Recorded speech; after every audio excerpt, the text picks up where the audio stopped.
انما الشخصيه ما اعرفوش. انما عايز زي ما بيقولوا يجيب بيزاوي، عايز اعمل الراجل ده تعب ورد مني الدوله وراح في اخر الدنيا وعمل مركز، المركز ده تخلى العالميه وعمل اختراعات، قلت لهم عايز اكرمه. نكرمه ازاي؟ قالوا نيجي نعمل له صاله في المطار باسمه.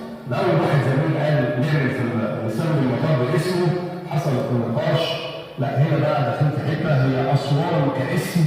احنا طبعا مع خالص احترامي للدكتور يعني، انما بنقول ايه ان هل اسوان كاسم ولا الدكتور مجدي؟ فقلنا نمشي ورا كل احتماليه واحده واحده.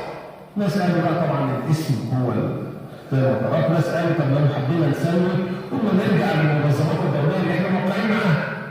لو حضراتكم دخلتوا على الايات وضربتوا كده عايز اغير اسم المطار، موجود على الاسئله بتاعت الايات على سايت مش هو رد علينا من جبنا، قال لك تغيير اسم مطار عمل صعب جدا الا لو لصالح السلامه، وضرب مثال بمطار درس ومطار ريجن.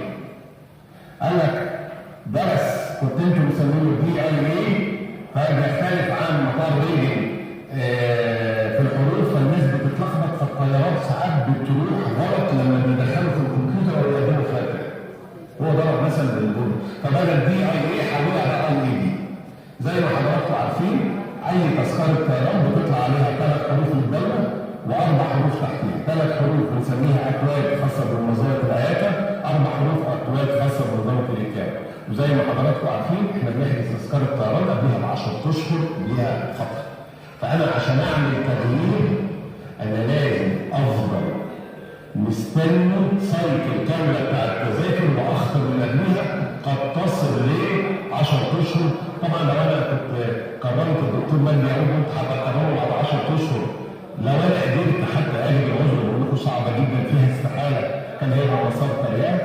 لما خدنا القرار وقلنا فرصه نكرم الراجل والراجل اللي هو لسه يستحق، برضه خدنا نفس الطريقه. ودخل بقى الناس وطلعوا قرارات تلفزيونيه يعني ايه نشاط دول هو لا ما هو مطار الملك عبد العزيز. انا مش في حين ان انا اقول اسمي ده ولا ده، احنا كان الهدف تكريم رمز. الهدف نقول لواحد متشكرين رساله شكر. فدي كنت حضرتك اتفضلت وسالت فهو الموضوع، وعلى فكره احنا ماشيين ولما جينا نسمي احنا لقينا اكتر صاله بيخشها زي ما بيقولوا الصفوه عشان نشاور على هذا الرجل ونقول ده عالم مصر. وطب والصاله اللي بيخشها